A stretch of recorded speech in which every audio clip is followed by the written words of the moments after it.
26 октомври 2025 година. Аз съм с клиента Батю Митю. Честит имен ден най-напред да кажа. Кажете сега как сте решил проблемът с малкото количество вода в 19-метровия кладенец, който имате. Миналата година закупих една цистерна от 3 тона. Кладенеца ми вареше на 5 минутки горе-долу вода. Направихме една система, която 5 минути вади, 30 минути почива.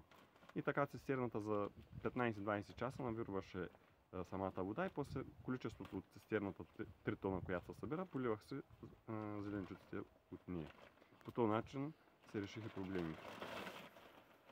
Човекът полива земеделски производител. Горе-долу към 500 квадрата. Да.